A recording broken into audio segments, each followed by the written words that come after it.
1000 रुपये बना खाली। भाई तुम्हारा दिमाग खराब है या नहीं है दिमाग? बच्चियों को जबरदस्ती जो है वो कैद में रखा जाता है, उनसे भीख मंगवाई जाती है। मारते थे, मेरे वाले साहब को ही मारते थे, मेरी वालदा को भी, मेरे वालदा की नस काटती थी। गज्जा कर दूंगी, 2-3 दफा मेरी बेटी के बाल काटे थे उन्होंने।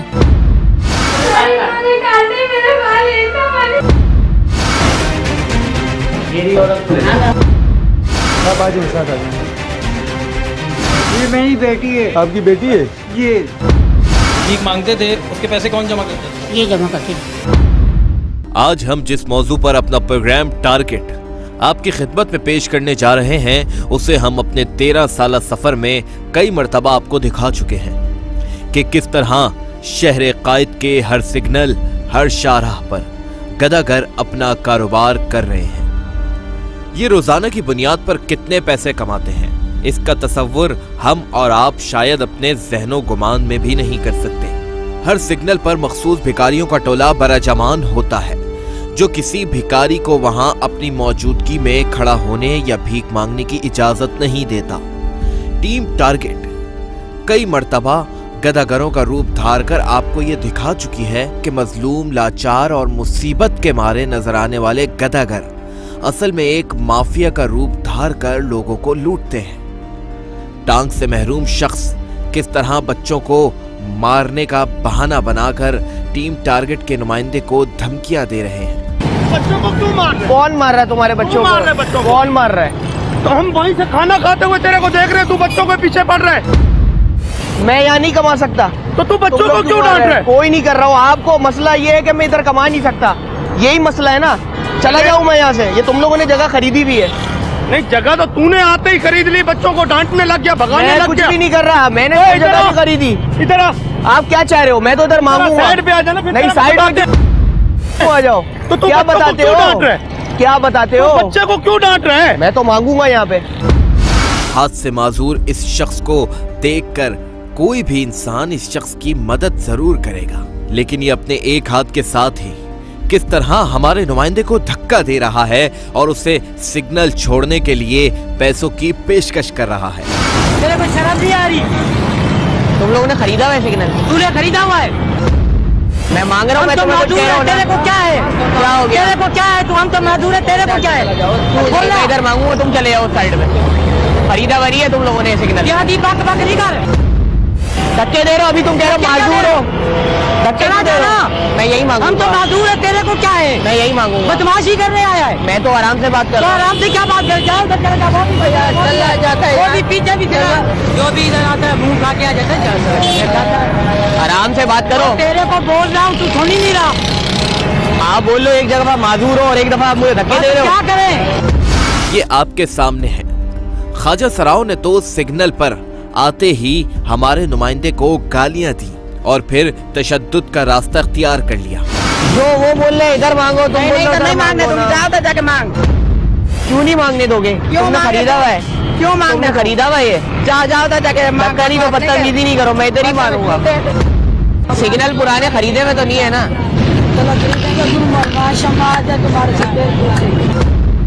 क्या हुआ?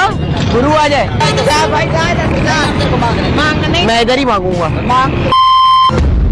निकल यहाँ से। क्या हो गया? क्या हो गया?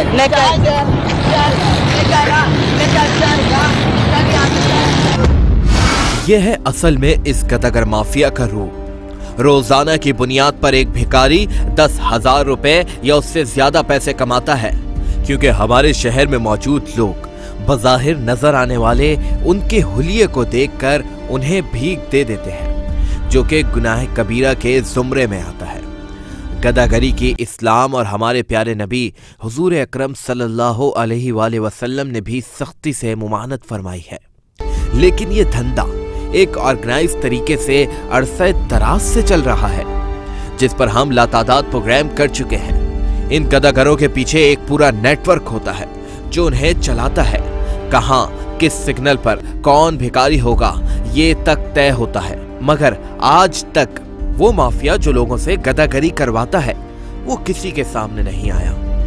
मगर आज के प्रोग्राम में हम आपको पहली दफा गदागर नहीं बल्कि गदागरी करवाने वाले गिरोह के चेहरे को दिखाएंगे। ज़्यादातर गदागरी का काम लोग अपनी मर्जी से करते हैं क्योंकि इसमें वो लोग ज़्यादा पैसे बना लेते हैं, लेकिन बहुत से ऐसे लोग हैं जिनसे ये काम मजबूरी के तहत ज़बरदस्ती करवाया जाता है। ऐसे बहुत सी दफ़ा हमने देखा है कि बच्चों को अगवा करके एक शहर से दूसरे शहर लाया जाता है और फिर इनसे भीख मंगवाई जाती है, या फिर लड़कियों को अगवा करके इन्हें जिस्म फरोशी के काम पे लगा दिया जाता है।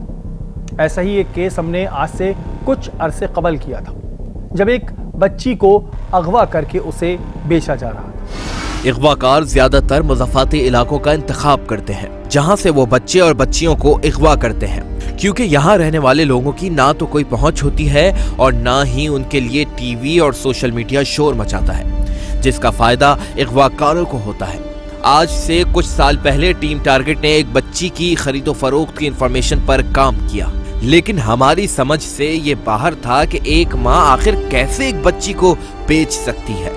हमने बच्ची की खरीदो फरोख्त के वक्त इस गिरोह को पकड़ा, जो बाद में अगवाकारों का नेटवर्क निकला। 6 माह से लापता बच्ची को जब उसके वालिदैन से मिलवाया तो वहां मौजूद सब आंखें नम थीं।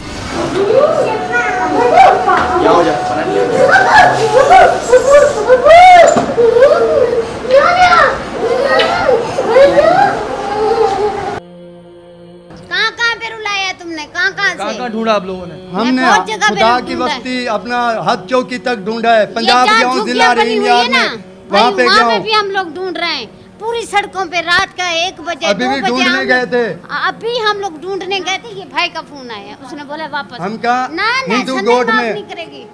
बड़ी जी अल्लाह ताला ने बड़ी वैसे आप लोगों पे रहमत करी है कि आपकी बच्ची बरामद हो गई। पुलिस का इसमें बड़ा रोल है, हम लोगों ने बड़ी कोशिश के बाद इसको किया है। भाईजान शुक्रिया अदा, बहुत बहुत एहसान हमारे ऊपर, गरीब आदमी के ऊपर। जितना तूने तावन किया है इतना आपको अल्लाह ताला और आपको दे दे, हमारी यही दुआएं हैं।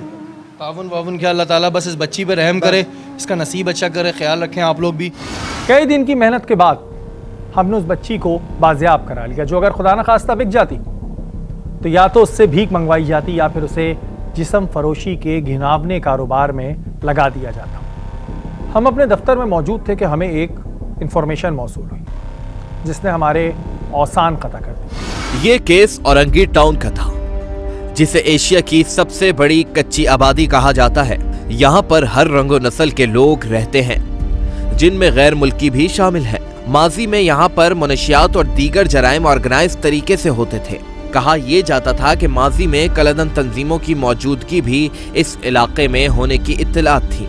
हमें जो इन्फॉर्मेशन मौसूल हुई उसके साथ कुछ वीडियोस और कॉल रिकॉर्डिंग थी, जिसके मुताबिक एक फैमिली को यरगमाल बना रखा हुआ था और उनसे गदागरी का काम करवाया जाता था। आइए आपको कुछ कॉल रिकॉर्डिंग सुनवाते हैं। कितने का काम कल पैसे बनेगी मेरे 1000 रुपये बने खाली। तो भाई तुम्हारा दिमाग खराब है या नहीं है दिमाग? तो मेरे क्या दिमाग खराब होगा, मैं बनी तो क्या करूँ? पूरे बातचीत सब बंद पड़े हुए बाद में ये तुम मनोज खबर देने के लिए बोल रही हो। अभी क्या करूँ, मिली नहीं रहे, कोई हो ही नहीं रहे, क्या करूँ? तो वही खड़े खड़े बना दी थी, मैंने बोला थी सारी दुकानें बंद। कॉल रिकॉर्डिंग में आप सुन सकते हैं कि किस तरह पैसे जमा करने की बातें हो रही हैं। अंकल फोन गुस्सा कर रहा है कि सुबह से उसने 1000 रुपये बनाए। मेरा वो बढ़िया है, उसको बात करो, मैंने सुना दिया आपसे, उससे बात करो। अब तो क्या करूँ, धंधा नहीं हो रहा तो मैं क्या करूँ? क्या करनी? तो क्या करूँ? तुम 1000 रुपये चल रहा था, 55 बन जाते तुम वापस आओ, वो फटाफट आ जाओ। इन शवाहिद की बिना पर टीम टारगेट ने इस केस पर काम करने का फैसला किया और मुतासरा फैमिली से मिलने औरंगी टाउन की जानिब रवा दवा हो गए। इस लड़की ने बताया कि इससे और इसकी फैमिली से जबरदस्ती भीख मंगवाई जाती है और ना मांगने पर उन्हें तशद्दुद का निशाना बनाया जाता है। अच्छा नाज़रीन, इस तरह के बहुत सारे वाक़यात हम माजी में भी देखते आए हैं, जिसमें बच्चियों को ज़बरदस्ती जो है वो कैद में रखा जाता है, उनसे भीख मंगवाई जाती है। ऐसा ही केस हमारे पास अभी आया है, जिसमें एक पूरी फैमिली है जिसको 9 साल से जो है वो अपने पास डरा धमका के रखा गया था और उसके बाद उनसे भीख मंगवाई जाती थी। अफसोस इस बात का है कि हमारे यहाँ यहाँ एक तो लोग भीख को क्राइम नहीं समझते, जबकि ये जो गदागरी है ये एक बहुत ही ऐसा पेशा है जिसको हुज़ूर पाक सल्लल्लाहु अलैहि वसल्लम ने भी नापसंद फरमाया। लेकिन बहुत से ऐसे लोग हैं जो इससे ही कमाते हैं और दूसरों को इसमें इस्तेमाल कर रहे हैं। ये यहाँ पर एक फैमिली हमारे साथ बैठी हुई है जो 9 साल से अपने ही किसी रिश्तेदार के पास अंडर प्रेशर काम कर रही थी और उनसे जो है भीख मंगवाती हैं। अगर हम बात करें औरंगी टाउन की, तो औरंगी टाउन में इस बच्ची को, इनको तकरीबन सभी जानते हैं कि ये लोग जो है ये भीख मांगते हैं, लेकिन इनका ये कहना है कि जी ये भीख ज़बरदस्ती नहीं मांगते, इनसे भीख फोर्सफुली मंगवाई जाती है। बाकी बात हम इनसे करते हैं। क्या नाम है बेटा आपका? सर मेरा नाम ज़ारा है और हमसे ज़बरदस्ती भीख मंगवाई जाती थी। नाम है तुम्हारा? ज़ारा, कितने साल से तुम किसके पास थी ये बताओ? सर हम 9 साल से एक मेरे मामू की जो सास हैं और सास ससुर हैं उनके पास थे, जिसमें से हम मेरे वालिदा, वालिद और क्या बोलते हैं हम 2 बहनों को रखा गया था, जिसमें से 2 को भेजते थे और 2 को रखते थे और 2 को भेजते थे मांगने के लिए। हम अपनी मर्ज़ी से नहीं, हमें भेजा जाता था ज़बरदस्ती। तुम लोग जो ये भीख मांगने जाते थे तो तुम उनको मना नहीं करते थे कि भाई, और 9 साल में क्या कभी तुमने किसी को बताया नहीं कि भाई मुझसे ज़बरदस्ती भीख मंगवा रहे हैं? कभी तुम लोगों ने किसी को बताया नहीं? सर हमने बताया था, एक अंकल को बताया था पुलिस वाले, लेकिन वो सबूत मांगते हैं, लेकिन हमारे पास कुछ ऐसा मोबाइल वगैरह तो वो देते थे, लेकिन वो उन्हीं के नंबर होते तो हम किसको बताएं? हमें डराया धमकाया जाता था, मेरी वालिदा की नस काट दी थी, तो उस वजह से मैं और भी ज़्यादा डर गई थी, तो मैंने किसी को नहीं बताया। बस एक अंकल को मैंने बताया था, तो वो अंकल यहाँ पर है नहीं, मौजूद नहीं है। कई मर्तबा इन्हें भीख कम होने पर मारा गया। उनके पास जो तुम बता रही हो 9 साल में, तो तुम लोग कितने पैसे जमा करते थे रोज़ के? 7,000 रुपये हम लोग इनको देते थे और 1 रुपये भी अगर 50 रुपये भी अगर कम होते तो वो हमें मारते थे। तुम्हारे, तुम जो ये भीख मांगती, जो तुमने बताया कि तुम ये पैसे मांगती थी, तो ये औरंगी टाउन के लोगों को पता है ये बात कि तुम भीख मांगती थी? जी सर, औरंगी टाउन के हर इंसान को ये बात पता है। कहते क्या थे, डराते क्या थे? अगर ज़ाहिर है कभी तुमने बोला होगा कि मैं भाई भीख नहीं मांगना चाहती, मैं ये काम नहीं करना चाहती, तो उस वक्त में क्या डराते? वालिद साहब और वालिदा को नुकसान पहुंचा देंगे या तुम्हारी बहन को नुकसान पहुंचा देंगे। मेरी बहन को मारते थे, मेरे वालिद साहब को मारते थे। तो जब तुम्हारी बहन है ये थोड़ी मुझे जहनी तौर पे कमज़ोर लग रही है, तो ये शुरू से ऐसी थी? क्या था मामला? ये शुरू से ऐसे नहीं है, इनको मार मार के और कर दिया गया। अच्छा, आप भी भीख मांगती थी? आप भी कमाने जाती थी? जी मैं भी मांगने। पूरा औरंगी में सब जानते हैं कि मेरी वालिदा और वालिद साहब हैं, यानी कि हमको सब जानते हैं, लेकिन किसी को ये नहीं पता कि हमसे कौन मंगवाता है। भीख मांगने के लिए इस लड़की के बाल तक काटे गए, यानी हैवानियत की भी कोई इंतहा होती है। अच्छा, ये जो तुम बताओ तुम्हारे बाल काटे थे, तुम्हारी वालिदा बता रही है, ये क्या बात थी? बाल काट दिए तुम्हारे? जी सर, मेरे बाल काट दिए जाते थे, तो कहते थे तुम्हें कोई मुंह नहीं लगाएगा इस तरीके से, यानी कि चेहरा मुंह पे तेजाब, पैसे कम होते तो बोलते मुंह पे तेजाब फेंक दूंगी। कौन कहता था? वो मर्द कहता था, औरत कहती थी? औरत कहती थी, कहते थे इसका चेहरा बिगाड़, इसको गंजा कर। मुतासरा फैमिली अपनी आप बीती सुना रही थी, जिसे सुनकर हमारे रोंगटे खड़े हो रहे थे। कुछ मिलता था, कपड़े भी नहीं रहते थे, अपने घर के अपने बच्चों को कपड़े नए नए पहनाते थे। हम लोगों को रखते थे, 1-1, 2-2 महीने हो जाते थे, हम लोग नहीं नहाते थे। आपने कभी इसकी ऊपर उनको मना नहीं किया कि भाई ये क्यों भीख मंगवा रहे हो हमसे, क्यों? बेटी कहती कि ना देखो तुम भीख मांगोगी तो तुम्हारा घर बनेगा, तो अपना घर दिलवा दूंगी, ये कर दूंगी। मैंने कहा ठीक है मेरा घर दिलवा दो, मुझे कुछ भी नहीं चाहिए, मुझे एक छत की एक घर ऐसा दिलवा दो, मैं अपने बच्चों को लेके बैठ जाऊँ, सही है ना? ठीक है। अब उन्होंने कहा ठीक है बेटा, अगर तुम भीख मांगोगी तो मैं आपको मकान देकर तुम्हें दिलवा दूँगी, मगर अभी तक हमें कोई मकान मिला है ना कुछ मिला है। अच्छा, ये जो बच्ची है इसका नाम क्या है? फातिमा। इसको भी मारा करते थे? जी सर, इसको ही मारते थे, जो क्या बोलते हैं, ये अपने पैसे वगैरह जैसे कि अलग रख लेते थे, 50 रुपये, तो उसको मार के वो भी निकलवा लेते थे। कोई पैसे हमारे पास नहीं। मारते थे आपको? मारते थे आपको? मारते थे। इस तरह के वाक़यात बहुत आते हैं, बड़ा अफसोस भी होता है ये चीज़ें देख के कि लोग जो हैं वो ख़ुद तो अपने ऊपर एक बड़ा वाइट कॉलर बने घूम रहे होते हैं, लेकिन ये एक बहुत बड़ा माफिया है।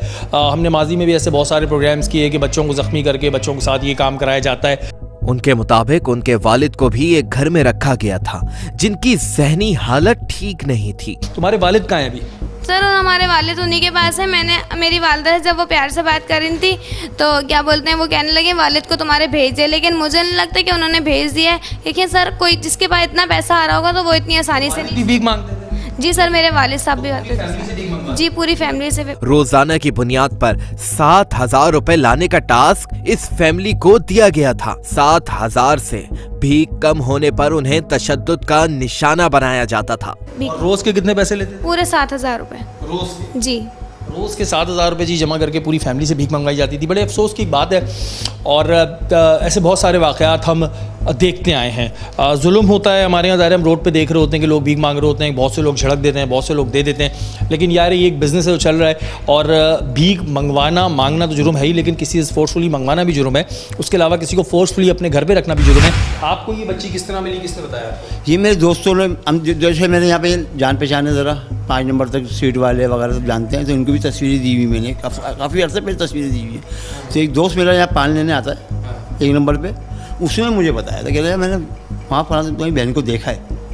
अच्छा।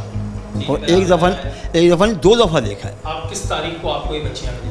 हमारे 14 तारीख को, 14 अगस्त को बच्चियाँ आपको मिल गई? जी 14 अगस्त को मिल गई थी मुझे। फिर आप इनको अपने पास ले? जी हम लेके आए रिक्शे में। 15 अगस्त को जो है इन्होंने, फिर ज़ाहिर है इनको थाने का नहीं पता था, तो इन्होंने थाने में एप्लीकेशन जमा कराई थी, इस थाने में एप्लीकेशन जमा कराई थी 15 तारीख को। और ये जो थे ज़ाहिर इनके भाई थे, ये ढूंढ रहे थे अपने तौर पे, तो पहली दफ़ा जो बच्ची मिली वो इनको मिली। और सवाल यहाँ पे ये पैदा होता है कि जब उस शख्स से इन्होंने पूछा कि भाई मेरी बहन या उसकी बच्चियाँ कहाँ हैं, तो उसने साफ इनकार किया। इस पूरे केस को सुनने के बाद हमने फैसला किया कि इस लड़की के वालिद को बाजियाब कराया जाए और उन लोगों के चेहरे आवाम के सामने लाए जाए जो इन लोगों से ज़बरदस्ती मजबूरी में ये काम करवाते हैं। इस लड़की की मदद करने के लिए हमने SSP वेस्ट फर्रुख रज़ा साहब से रब्ता किया और उन्होंने फौरी तौर पे इलाकाई पुलिस को इस केस पे कार्रवाई करने का हुक्म दिया। मुतासरा लड़की और पुलिस के हमरा हम उस जगह के लिए रवाना हो गए जहां पर जबरदस्ती भीख मंगवाने के लिए गैंग का घर था। जी नाज़रीन, इस वक्त हम लोग मोमिनाबाद थाने में हैं और अब्दुल माजिद साहब की सरबराही में इस वक्त टीम निकल रही है उन लोगों को पकड़ने के लिए। SSP साहब की हिदायत है। अब्दुल माजिद साहब, क्या किसी से ज़बरदस्ती भीख मंगवाना या किसी से ये काम करवाना कानूनन गलत? बिल्कुल गलत है और ये कानूनन जुर्म है। इंशाल्लाह जो भी ये काम कर रहे हैं उनके खिलाफ भरपूर कानूनी कार्रवाई करेंगे। बिल्कुल जी, यहाँ पे लेडी पुलिस भी मौजूद है और माजिद साहब की जो है पूरी टीम यहाँ पर मौजूद है। अभी जो भी आगे की कार्रवाई होगी वो आपको टेलीविज़न स्क्रीन पर दिखाएंगे।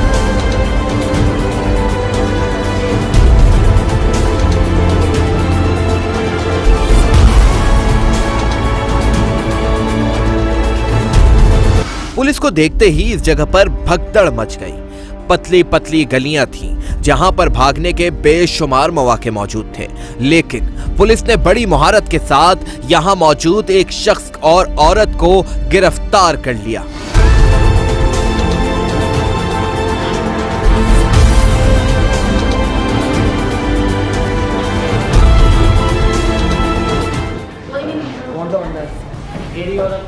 ये है और उनको बुलाइए, बाहर से बुलाओ, बाहर से। आप अंदर आए।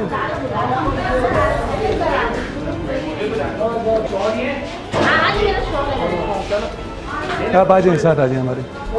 उनको छोड़ दें, इन दोनों को ले लें, इन दोनों को साथ लेते हैं। आप बेटा बैठो, कोई बात नहीं, आ जाएं आप आए।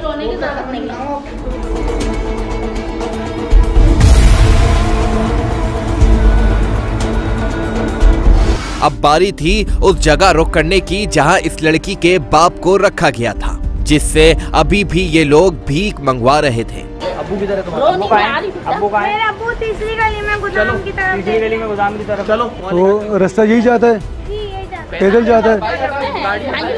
आ जाए आप, साथ आ जाए, आप हमारे साथ आ जाए, आ जाए। मोबाइल ले आओ आगे। अंदर ही अंदर गलियों से होते हुए हम इस मकाम पर जा पहुंचे जहां पर उस लड़की के बाप को रखा गया था।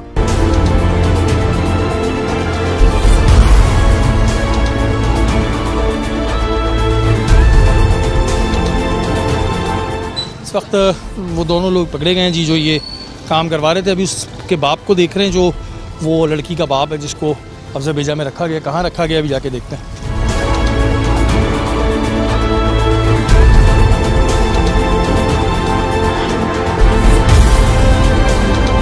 बाप को देखते ही बेटी खुशी से गले लग गई। ये बंदे भगा के जाते चलेंगे ना, लेडीज आगे हो जाओ, आओ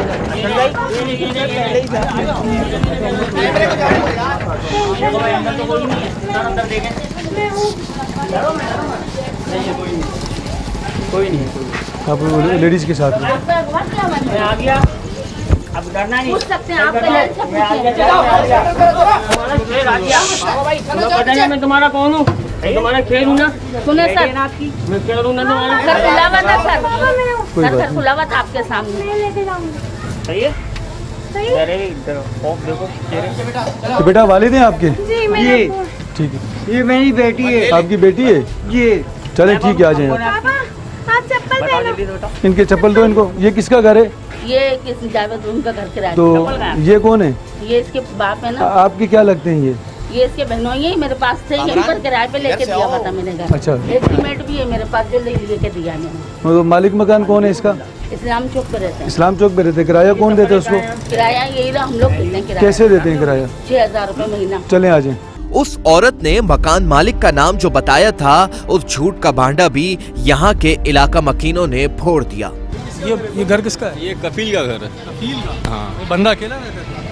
ये इन लोग फकीर लोग, इनकी पूरी फैमिली इधर ही रहती। उन्होंने इस बात की तस्दीक की कि ये लोग भीख मांगते हैं। भीख मांगते हैं? हाँ। भीख मांगने वाले लोग हैं? ठीक है जी, ये लोग भी बता रहे हैं मोहल्ले के ये लोग भीख मांगते थे। कौन भीख मंगवाता था इनसे? ये लेडीज को ज्यादा बेहतर पता होगा। ये लेडीज जो खरीदी जाती थी इधर? हाँ। और ये लोग भीख मांगते थे? हाँ। भीख मांगते थे। और नाम क्या है मालिक के मकान का? कफील। ये आपको नाम कुछ और बता रही है? बता रहे ये कहाँ रहते हैं? ये पीछे रहता है। पीछे गली में रहते हैं। कोई नंबर वगैरह है इनका? इनसे पूछो ना भला। मैं ले लेंगे इनसे नंबर। ले लेंगे।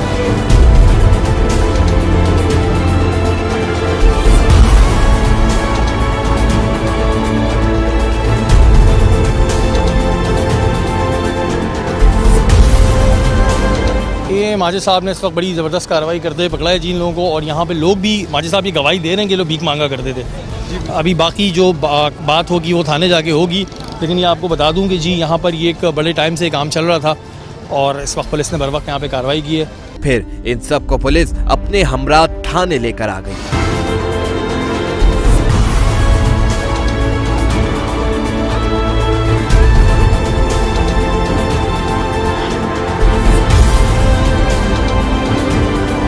थाने आने के बाद इन मौसूफ ने अपने नाम के साथ ये भी बताया कि ये भीख मांगते हैं, लेकिन इसका इनसे कोई ताल्लुक नहीं।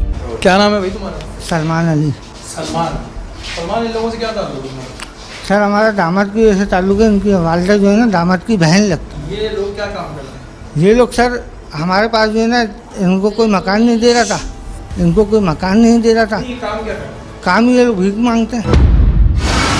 भीख का पैसा किसके पास जाता है? भीख का पैसा सर ये लोग टिप टॉप आप उठा के देख रहे हैं, टिप टॉप में उड़ाया जा रहा है। एक से एक टिप टॉप उनकी बनी हुई है। टिकटॉक में बनाया जा रहा है पैसा। तुम पैसा कोई नहीं लेते? सर हम पैसा नहीं ले, हम बल्कि किराया खुद अपने पास से दे रहे हैं। मकान मालिक भीख के पैसे तुम नहीं लेते? नहीं लेते।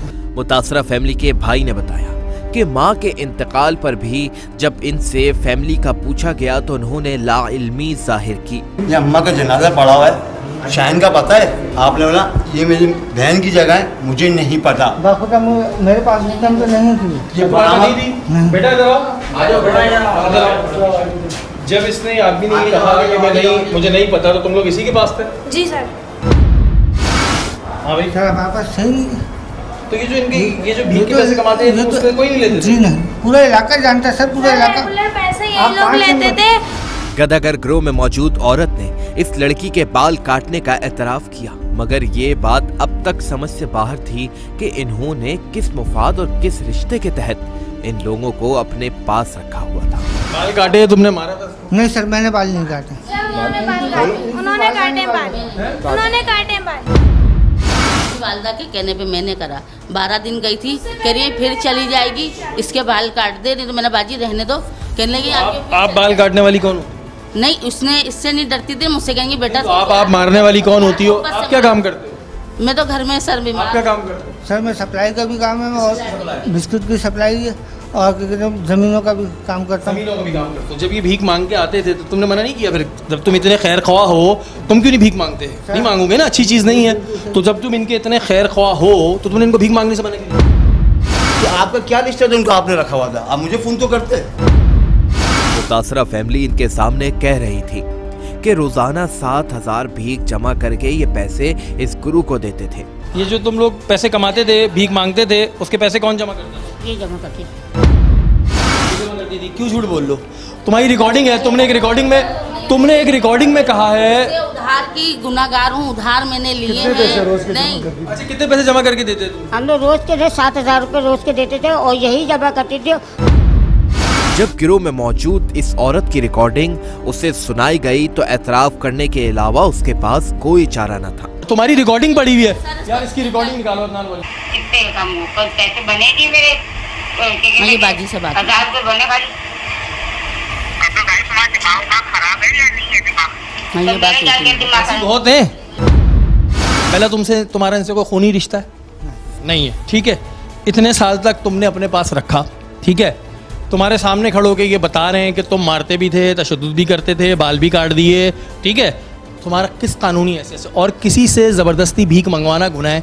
तुम किस चीज़ में पैसे जमा कर रहे हो भाई? तुम कौन हो पैसे जमा करने वाले? मुझे ये नहीं समझ आ रहा। और जब उनके अपने रिश्तेदार हैं, ये उसके भाई हैं ना, इनके हवाले क्यों नहीं कर रहे तुम? बूढ़ी औरत ने रो रो कर बताया कि इन जालिमों ने उससे उसकी माँ की मैयत पर भी जाने नहीं दिया। हम लोग माँ के मैयत तक कभी नहीं बुलाया, मेरी माँ को मुँह तक नहीं देखने दिया। नहीं, झूठ नहीं बोलो। ये बात स्क्रीन के उस पार नाजरीन को भी समझ आ रही होगी कि जब आप खुद दुनिया भर के कर्जदार हों तो फिर एक ऐसी फैमिली का बोझ कैसे उठा सकते हैं जिनसे आपका कोई रिश्ता नहीं। तुम्हें इनसे कोई फायदा था? नहीं सर, फायदा नहीं था। उन्हें घर का मैंने उनको बोला था, घर का मैंने बोला था बाजी को। आप जो बातें कर रही हैं ना, उन बातों का ना सर है ना पैर है, क्योंकि ये कोई आपके रिश्तेदार नहीं है, इनसे आपका कोई खून का रिश्ता नहीं है। आप ज़बरदस्ती इनको रखी हुई हो। आप ये अल्फाज कह रही हो कि मामू तो नहीं मिल गए। अच्छी बात है, मामू मिल गए, ये तो खुशी की बात है। पता चला तो हम खामोश हुए, हमने दोबारा फोन नहीं। आप फोन पे धमकियां दे रहे हो। आपकी बेटी का बयान है कि आप मेरे बाप ने इनको रखा हुआ है। मेरी बेटी का बैंक 7,000 रुपए कहाँ करते हो तुम? सर 7,000 रुपये होते तो हम 7,000 रुपये होते रोज के होते तो हम कर्जदार होते। दुनिया के कर्जदार हैं। तुम कर्जदार हो? जी हाँ, कर्जदार हूँ। हालात अच्छे नहीं है माशी, नहीं है ना, तो फिर इनके ऊपर क्यों मेहरबानियां करो भाई? मैं तो किसी पे नहीं कर सकता। मेरे पे ये नहीं सिर्फ वो वहाँ घर लिया हुआ, आपने देखा वालिद भी थे। तो आप तो फोन पर एक एक मिनट की पल पल खबर ले रही हो। ऐसी क्या ममता जाग गई आपके अपने बच्चे? नहीं सर, वो तो मैं उनसे फोन ऐसी करती थी। ममता क्यों इतनी जाग रही थी?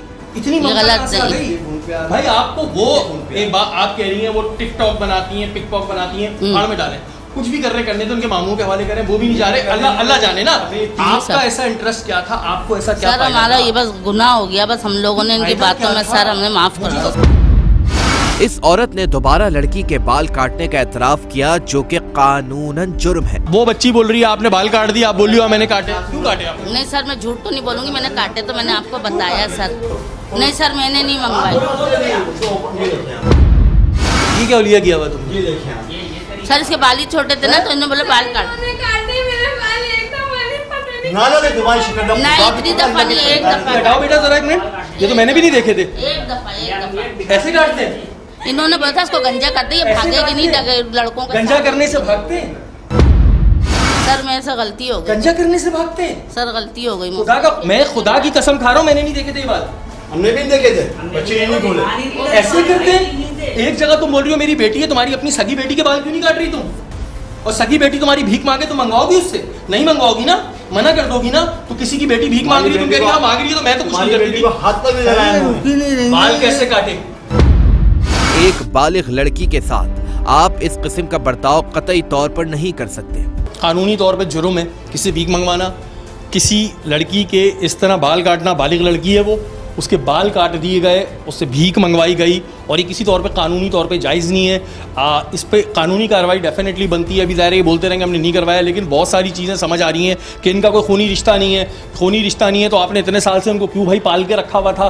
ज़ाहिर है आपको कोई मफाद है, तभी आपने पाल के रखा हुआ। आपने खुद ये बोला हाँ भाई भीख मांगते थे। एक जगह आप कह रही हो कि जी मेरी बेटी की तरह है, और एक जगह आप उसके बाल काट रही हो, उससे भीख मंगा रही हो। कौन सी माँ अपनी बेटी से भीख मंगाएगी? ऐसा नहीं है। जब ये खुद भीख नहीं मांगती तो अपनी बेटी से भी नहीं मंगाएंगी। तो बहुत सारी चीज़ें क्लियर आ रही हैं। बहरहाल माजी साहब की टीम ने एक बड़ी ज़बरदस्त कार्रवाई की है। इस पर जो कानूनी कार्रवाई होगी वो अब इस पर डेफिनेटली करेंगे। लेकिन ये एक माफिया है जो इस तरह सरगर्म है, कराची के मुख्तलिफ इलाकों में इस तरह काम हो रहा है। हम पहले भी इस तरह की चीज़ें जो है वो कवर कर चुके हैं, और अब इस पर जो है वो कानूनी कार्रवाई होगी। इस लड़की का बाप, जिसे हम पुलिस की मदद से बाजियाब करवा कर ला रहे थे, वो इनके खौफ की वजह से कुछ नहीं बोल रहा था। अलग से बात करने पर उसने हमें बताया कि आज ही जमा किए हुए भीख के पैसे इन मुल्जिमान का बेटा इससे लेकर गया है। अच्छा, ये जो ज़ाहिर बुजुर्ग हैं ये बड़े घबराए भी हैं, डरे हुए भी हैं, अभी हमारे नुमाइंदों को बोल भी रहे थे वो मारे गए, अभी क्या बताया इन्होंने आपको?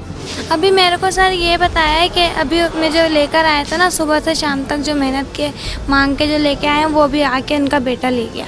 लेकर गए थे आपसे पैसे? जी। कितने पैसे लेकर? 500 रुपये सुबह से शाम तक आपने कमाए। शुक्रिया अदा करता हूँ आस वालों का जो हमारे साथ ताउन किया। कराची की हर शाहराह पर भिखारी नजर आते हैं, मगर हम इनमें से ये नहीं बता सकते कि कौन पेशावर है और कौन मजबूर, कौन अपनी मर्जी से भीख मांग रहा है और किससे जबरदस्ती भीख मंगवाई जा रही है। आज तक तमाम चैनल्स भिखारियों का असल रूप और इनका काम दिखाते आए हैं, लेकिन आज पाकिस्तान की तारीख में पहली मर्तबा टीम टारगेट ने गदागरी करवाने वाले गिरोह को पकड़ा। न जाने इन जैसे कितने गिरोह पाकिस्तान में काम कर रहे होंगे, इस बात का अंदाजा लगाना नामुमकिन है। गदागर तो एक माफिया है, लेकिन इनके पीछे कौन सा माफिया था इन्हें आज हमने बेनकाब कर दिया। हम ट्रैफिक सिग्नल पे बहुत से गदागर देखते हैं, बहुत से बच्चे देखते हैं। कई दफ़ा ये भी होता है कि इन बच्चों को अगवा करके लाया जाता है, इनसे भीख मंगवाई जाती है और इन्हें पूरी ट्रेनिंग दी जाती है। अपने प्रोग्राम के जरिए आवाम से सिर्फ इतनी दरख्वास्त करूँगा कि आप जो ट्रैफिक सिग्नल पे खड़े गदागर होते हैं इनको अपने सदक़े खैरात के पैसे ना दिया करें। अपने इर्द गिर्द उन लोगों को ढूंढें जो इसके मुस्तहिक हैं और इस काम को बढ़ने से रोकें, क्योंकि आखिर यही एक तरीक़ा है जिससे हम इस काम को बढ़ने से रोक सकते हैं।